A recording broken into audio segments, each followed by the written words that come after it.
오늘 우리에게 주신 말씀을 함께 보겠습니다. 룻기 4장 7절에서 12절의 말씀입니다.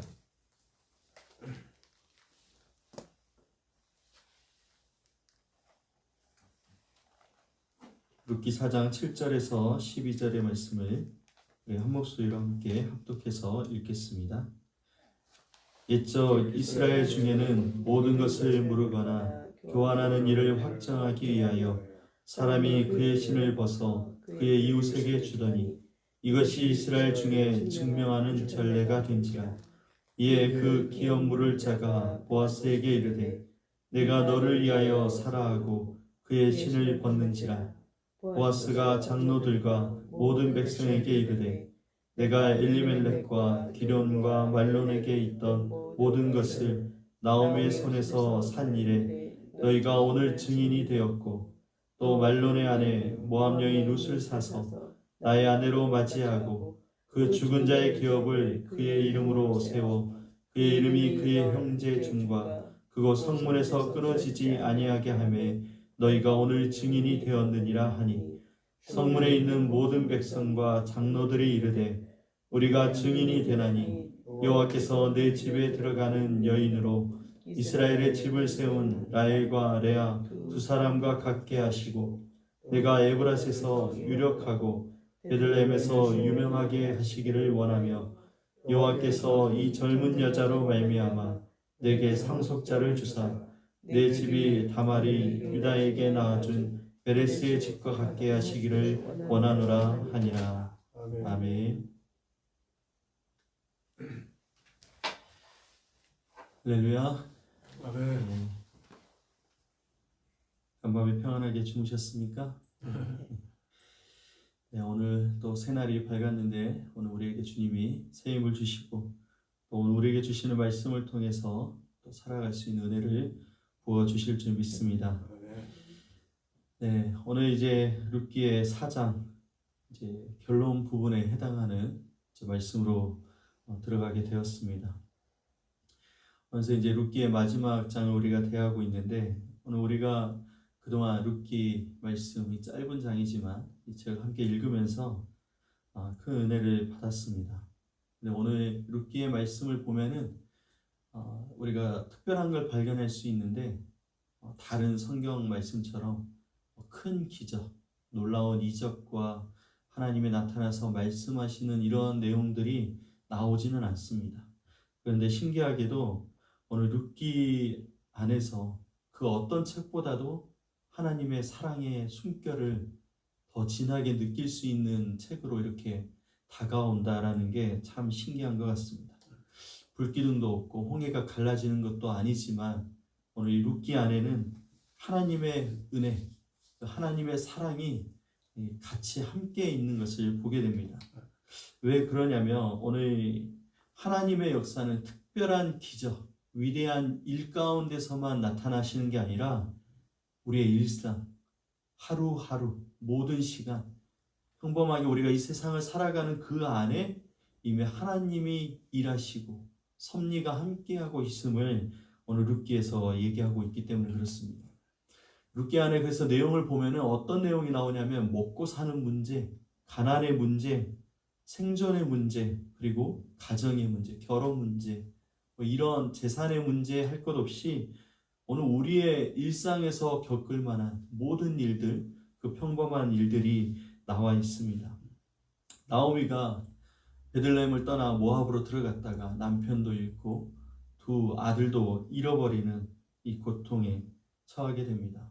그래서 과부가 되고 또 룻은 또 이 나오미를 따라서 어머니 하나님이 나의 하나님이라고 고백하면서 따라왔지만 굉장히 힘들게 살아갈 수밖에 없는 형편에 처하게 됩니다. 나오미가 자기 인생을 두고 그렇게 얘기하잖아요. 1장 20절에 보면은 나를 나오미라 부르지 말고 말하라 부르라.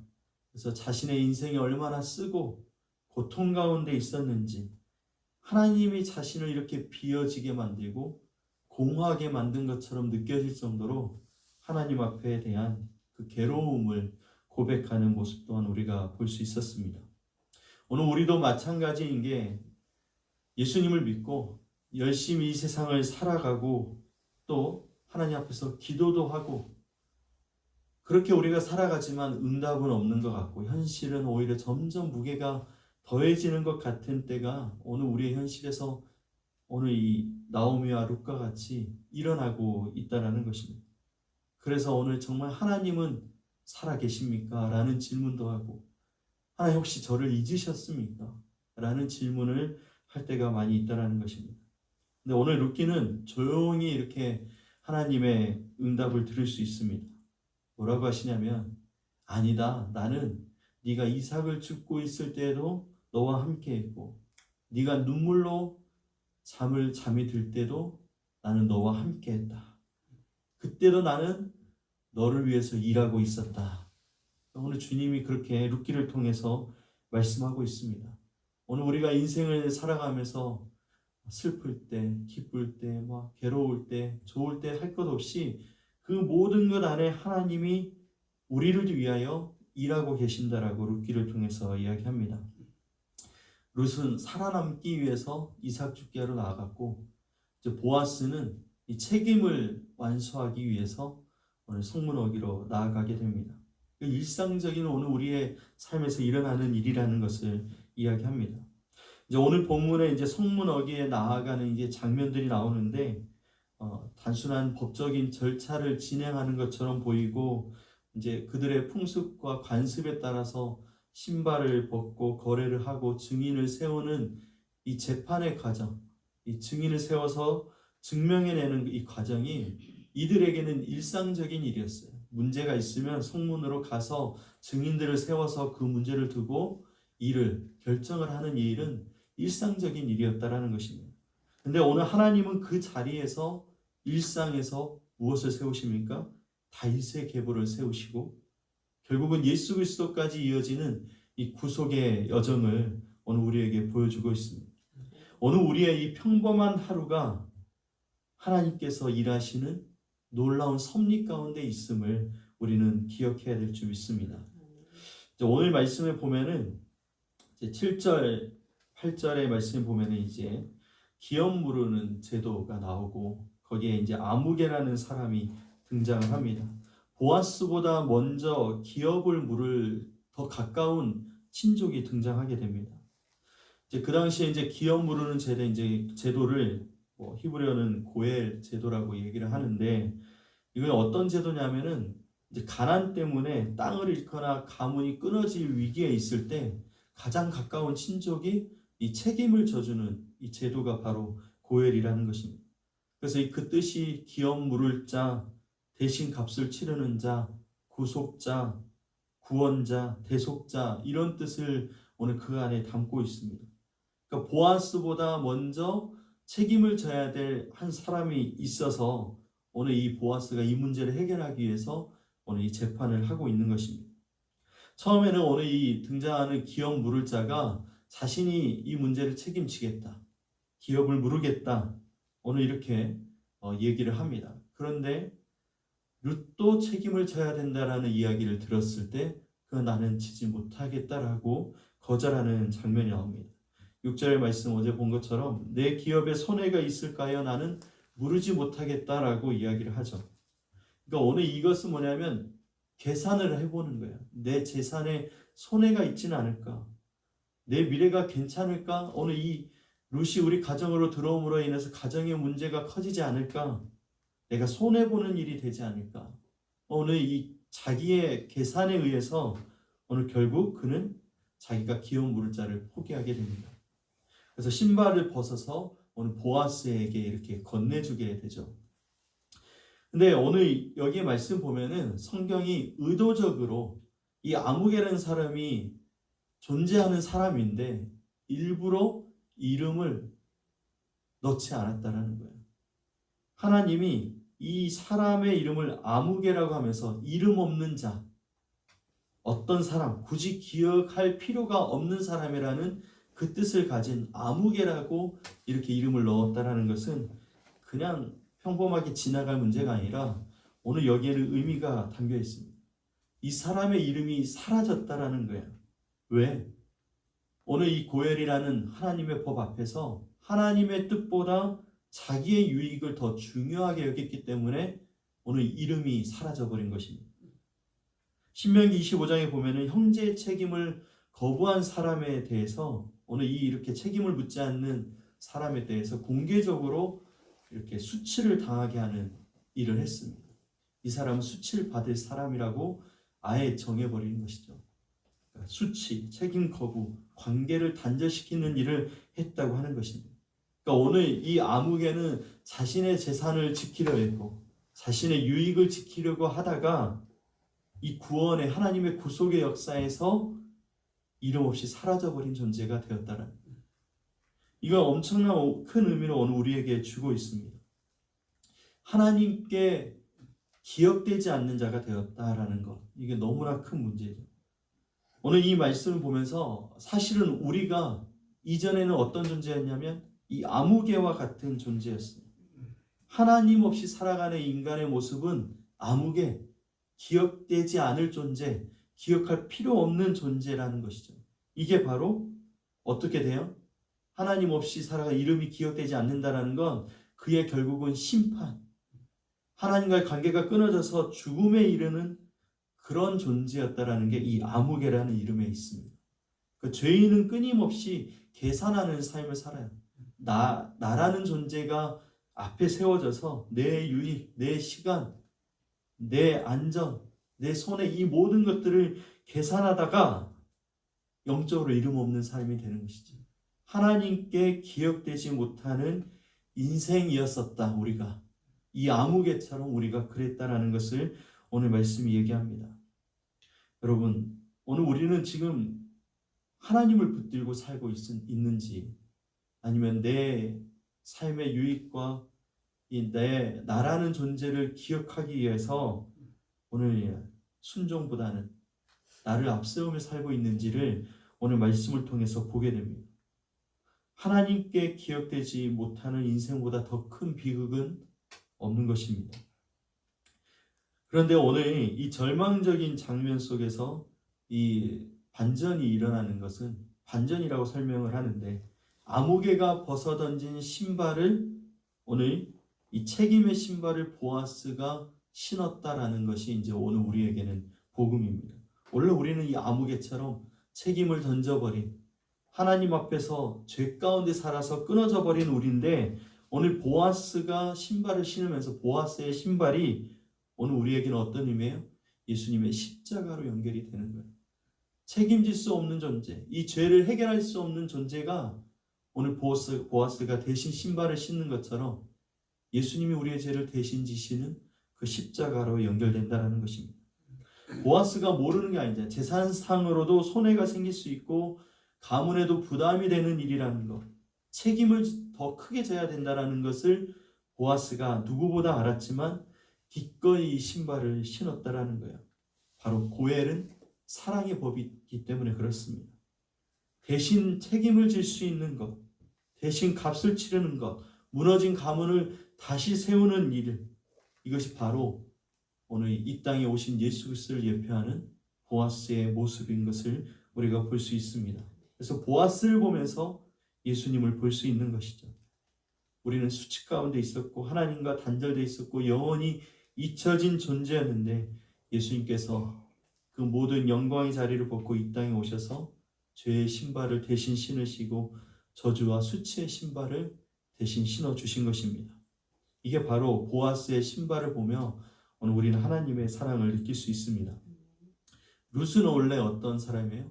모압 여인이었습니다. 그 모압 여인이라는 얘기는 이 하나님의 언약 밖에 있던 사람이라는 뜻입니다. 근데 보아스를 통해서 오늘 새로운 신분을 얻게 되는 것이죠.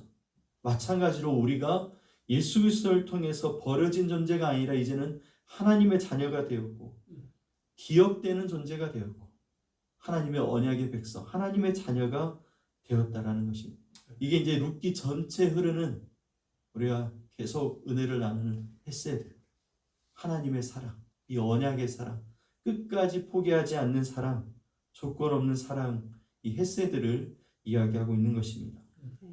그래서 오늘 우리가 하나님 앞에 설 수 있는 이유는 수치의 신을 대신 신으신 바로 예수 그리스도 때문이라는 것을, 이 은혜 때문이라는 것을 기억하는 우리가 되어야 될 줄 믿습니다. 그러면 이제 우리가 깨달았어요. 원래는 우리가 아무개였고 죄 가운데 있어서 수치를 당하는 자였는데 보아스처럼 오늘 예수님을 통해서 구원받는 존재가 되었다라는 것입니다. 그러면 이제 이 신에 대한, 신발에 대한 원래 근원적인 본문으로 찾아가면 기억하는 여러분, 신발을 벗는 장면, 바로 이 모세로 올라갈 수 있습니다. 출애굽기 3장에 보면은 이제 떨기나무 불꽃 가운데서 모세를 만나서 하나님께서 얘기합니다. 내 발에서 신을 벗으라. 여기는 이제 하나님께서 벗으라고 얘기를 하시죠. 이제 우리가 중요한 차이는 뭐냐면, 아무개는 책임을 지지 않기 위해서, 피하기 위해서 신을 벗었다면, 오늘 여기서는 하나님의 부르심 앞에서 신을 벗었다라고 나와 있습니다. 그러니까 신발을 벗는 게 아무개는 회피하기 위해서, 도망치기 위해서, 책임을 지지 않기 위한 상징이었다면, 오늘은 이 모세 앞에서는 모세의 신발을 벗는 것은 순종이라는 것이죠. 그래서 오늘 성경에서 신발은 어떤 의미가 있냐면 삶의 방향을 얘기하고 인생의 주권을 얘기해요. 그러니까 내 삶의 방향이 어디 있느냐? 아무개가 신발을 벗었을 때는 내가 내 삶의 중심이고, 그리고 내가 주인이라는 것을 얘기합니다. 그런데 모세가 신발을 벗는 것은 하나님이 나의 주인이시고 하나님의 뜻이 내 인생의 방향이라는 것을 상징하고 있다는 것입니다. 그래서 모세야, 이제는 내 힘으로 살지 말고 너의 경험과 내 계산으로 안 된다는 것을 오늘 이야기를 하는 거예요. 모세의 그 인생을 통해서 실패를 경험하게 되는 그 인생을 통해서 오늘 모세는 충분히 경험했죠. 내 힘으로 되지 않고 내 능력으로 할 수 없는 일. 그래서 완전히 말을 잃어버릴 정도로, 삶의 의욕을 잃어버릴 정도로 낮아졌던 오늘 모세가 이제 하나님이 그 신발을 벗고 있는 이제 모세에게 얘기하는 거예요. 이제 내가 너의 길이 되고 내가 너의 능력이 되어주겠다. 내가 너의 기업이 되어주겠다라고 주님이 말씀하셨다는 것입니다. 그래서 오늘 하나님 앞에 자신의 신발을 벗는 것과 내 기준으로 신발을 벗는 것의 차이가 엄청난 것이죠. 이전에는 내가 어떻게 신발을 벗었냐면 책임을 피하기 위해서, 나를 위해서만 신발을 벗었지만, 이제 우리가 예수 그리스도를 통해서 구원받은, 오늘 우리가 대신 예수님의 그 수치의 신발을 신겨주신 우리가 다시 한번 이제 신을 벗는데, 바로 사명으로 살기 위하여, 오늘 하나님 앞에서의 삶을 살기 위하여 신발을 벗는 존재가 되어야 된다는 것입니다. 그래서 평범한 이 광야에서 자신을 싣고 가던 지팡이가 하나님의 능력의 지팡이가 되었던 것을 우리가 봅니다. 이제 우리가 말씀을 결론을 맺으려고 합니다. 이렇게 신발의 의미, 아무개였던 인생이 대신 져주는 보아스의 그 구원의 은혜를 누리게 되었고, 이제 그 구원의 은혜를 누리는 우리가 어떻게 살아야 되느냐? 이전 아무개처럼 여전히 나를 위해서 이 은혜를 누리면서도, 이 헤세드를 받았으면서도 내 뜻대로, 내 경험대로 내가 계산하면서 살아가는 구원받기 이전의 삶을 살아가면 안 된다라는 것입니다. 이제는 헤세드의 은혜를 기억하면서 오늘 모세처럼 순종의 여정을 걸어가야 되고 말씀의 인도함을 받는 우리가 되어야 된다라는 것입니다. 오늘 이 보아스를 통해서 오늘 어떤 축복이 임합니까? 11절 12절에 보면은 보아스와 룻을 백성들이, 장로들이 축복하는 장면이 나옵니다. 오벳이 태어나게 되고 이새가 태어나게 되고 결국은 다윗이 태어나는 이 과정이 일어나게 되는 것이죠. 그리고 예수 그리스도까지 이어지게 되는 것입니다. 놀라운 것은 그냥 우리는 일상을 살았을 뿐이고 룻도 살기 위해 이삭을 주었고, 오늘 이 평범한 일들이 하나님 앞에서는 메시아의 길, 구원의 길, 구속의 길을 열어주는 이 하나하나가 쌓이게 된다는 것입니다. 오늘 하루, 오늘 우리가 가정을 돌보는 일, 직장에서 정직하게 책임을 다하는 일, 그리고 누군가를 위해서 기도하고 오늘 주님 앞에 새벽에 지금 함께 예배를 드리는 이 모든 일들이 평범한 우리의 일상 같지만 하나님의 구속사를 이루어가는 놀라운 하나님의 은혜가 쌓이는 일이다라는 것입니다. 아멘. 구원의 재료가 되는 것입니다. 그러므로 여러분, 우리는 아무개처럼 계산하는 삶을 이제는 멈추고 모세의 자아의 신발을 자기가 이제 벗고 보아스처럼 책임지는 사랑, 하나님의 은혜로 이 헷세대의 사랑을 함께 이루어가는 우리가 되길 원합니다. 물론 여전히 우리가 삶이 마라처럼 쓸 수도 있습니다. 그러나 우리가 낙심하지 않을 이유는 이 마라가 결국은 나오미 이 기쁨의 이름을 회복하는 과정으로 주님이 인도하신다라는 것을 기억하시고, 오늘 하나님이 또 어떻게 우리의 일상에서 이 구속의 역사를 세워가실지 채워가실지를 기대하면서 믿음으로 살아가는 여러분 되시기를 주님의 이름으로 축복합니다.